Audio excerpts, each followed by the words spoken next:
This painting was created from various types of filler, which together form a multi-layered surface. In the video, you can follow the creation process step by step. Stay tuned until the end, then you will see my idea behind this painting.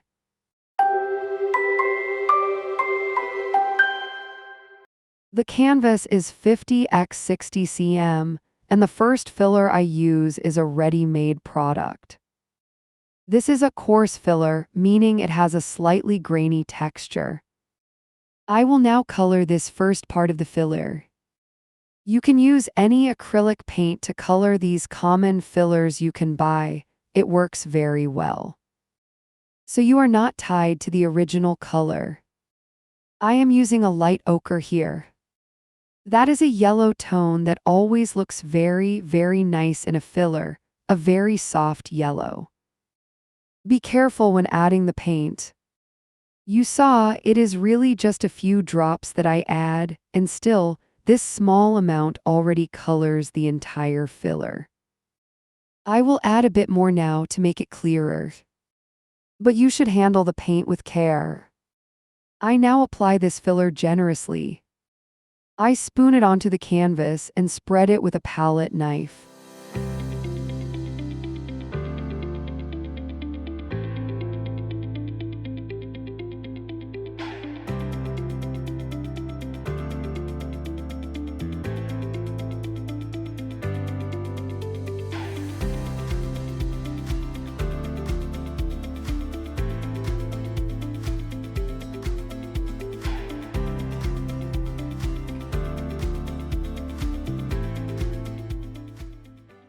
At the end, I add a few areas with the original filler, which brings a slightly lighter tint into the background.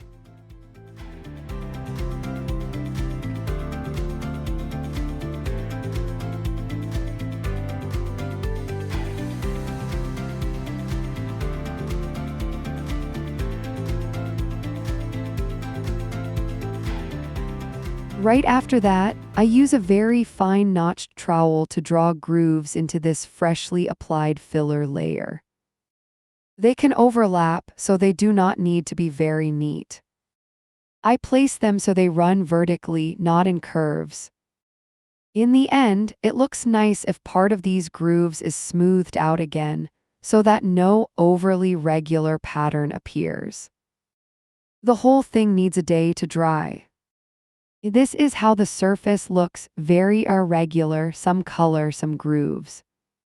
Then we move to the upper part. There I apply the dry plaster mix using a stencil. For this stencil, I take a piece of cardboard and have drawn the outlines beforehand. With this cardboard, I can follow the edge with a pipette and water and then tear the cardboard along the softened edge.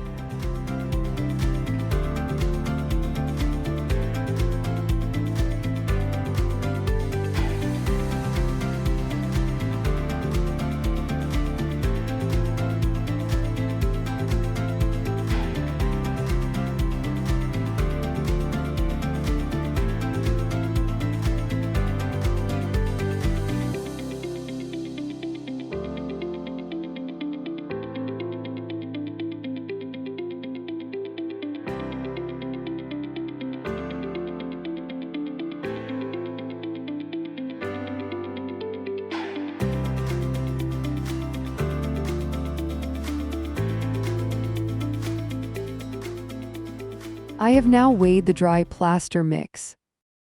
To that, I add a mixture of water and acrylic binder. Stir it well until a creamy but firm consistency is achieved. Once the mixture is ready, the stencil comes into play. This is for the upper area of the painting. I check again how I like it best. It is a good idea to secure the stencil a bit. I use masking tape and fix it on the side so that it does not shift during application. I tape it to the table so the stencil stays fixed when I start applying the plaster. I first apply the dry plaster mix along the edge, then I fill in the entire area.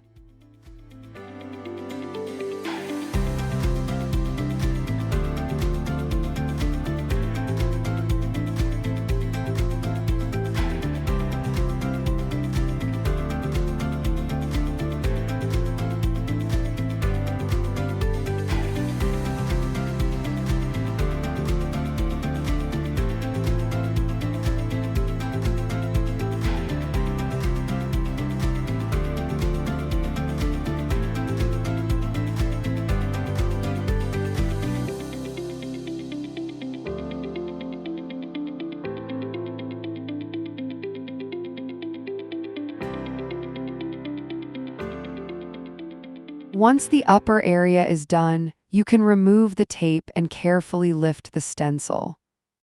This creates a sharp edge, which looks very cool. Still, I break it up in some areas so that it does not look too artificial and instead has a bit of movement.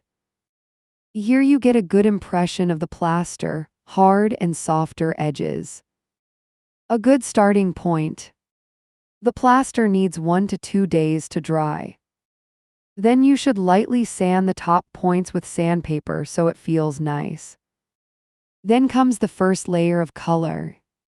I use a pigment in a light blue tone. You could also use acrylic paint, but pigment has the advantage of being transparent. When I apply it, the grayish structure of the plaster shines through. The pigment is dissolved in water, then acrylic dispersion is added. This creates a transparent acrylic paint. Before applying it, I spray the surface. With a soft brush, you can start carefully. I do not brush, I dab the color on gently. With water, I spread it into the depressions.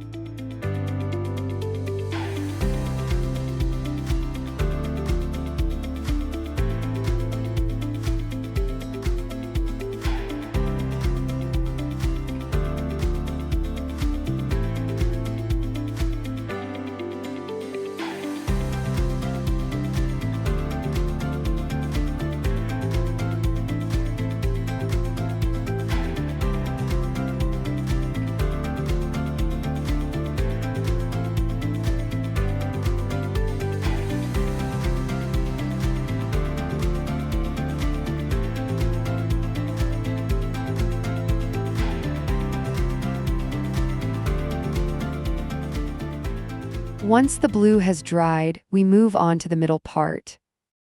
I use heavily diluted acrylic paint because I like the tone. Here too, the plaster should shine through.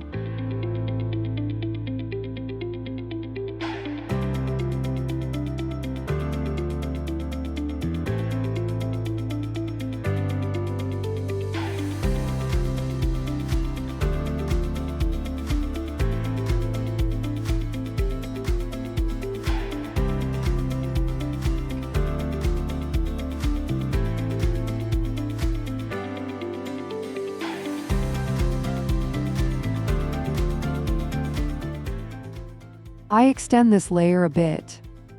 Spray the background beforehand so you can spread the paint more easily.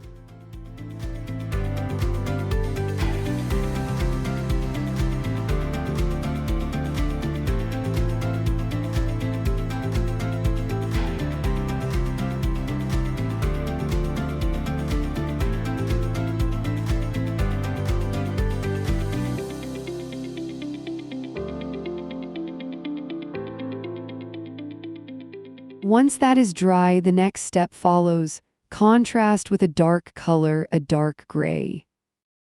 Again, I use a pigment, mix it with water, then add acrylic dispersion. Alternatively, you can of course use regular acrylic paint. The first step is to make the edge visible. With the gray, it becomes more three-dimensional. Spray along the edge with water so the color spreads better. Dab the surface dry at the end. The next step must be done on a dry surface. I use a roller, first roll it in the paint, then roll it off on a plate to avoid excess. With an almost dry roller, I color the surface. A bit of play to add contrast and tension. See what works best for your painting.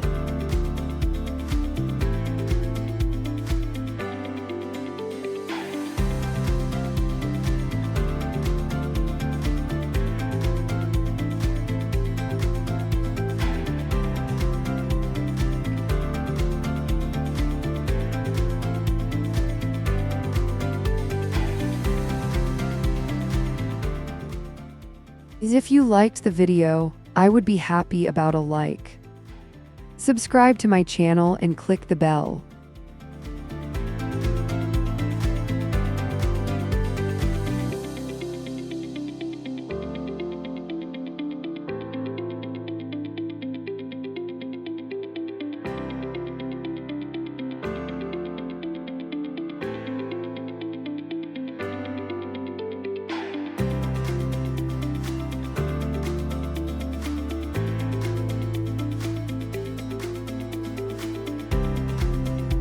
When it had dried, I noticed that I did not like the upper part, the blue and reddish brown, that much.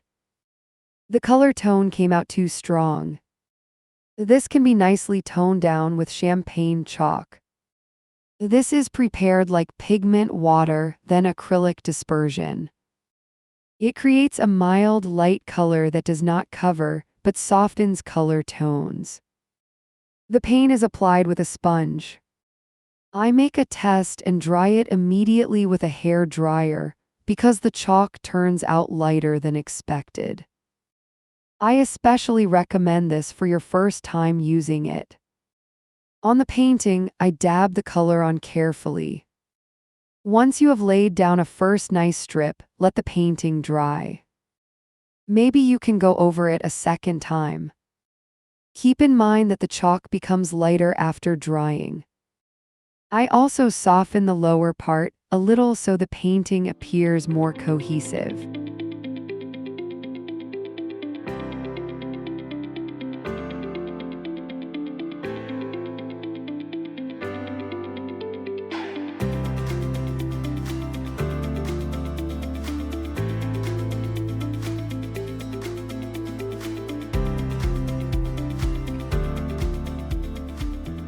This is what it now looks like with dry champagne chalk.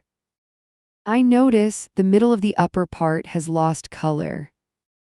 I go over it again with a gold ochre tone, also using a sponge, reaching into the lower part.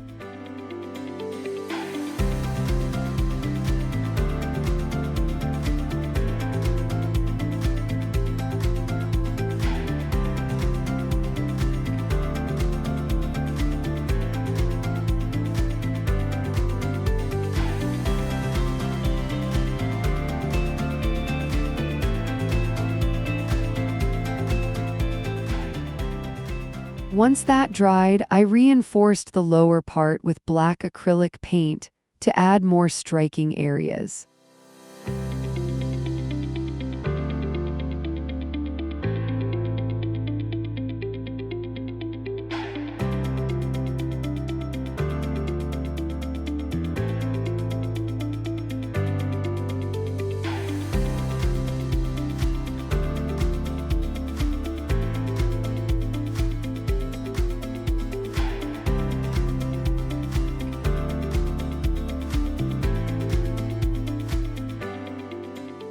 For the next step, I mixed white acrylic paint with dry plaster mix to extend the upper area using the stencil.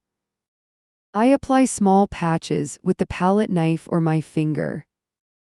This creates a beautiful texture that softens the separation between the upper and lower area.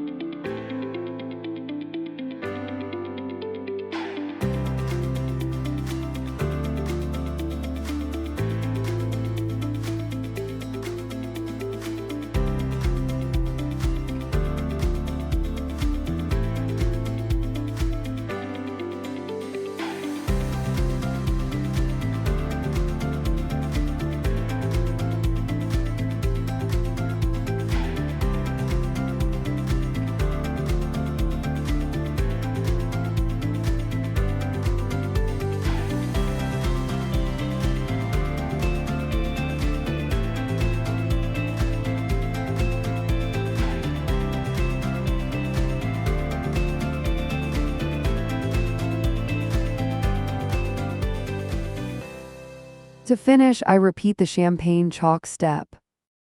Maybe this is not necessary in your painting. If everything already looks very harmonious, you can skip it. I go over it carefully to bring the whole painting together.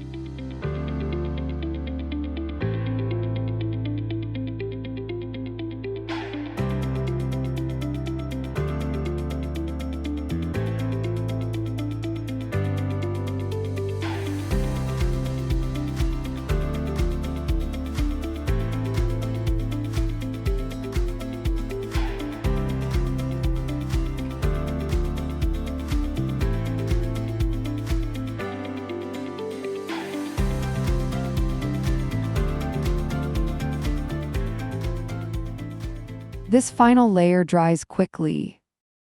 Then you can varnish your work. I use a matte varnish that fits better. Finally, the foundation for this painting was a photo. That is why there were so many intermediate steps. I kept referring back to it,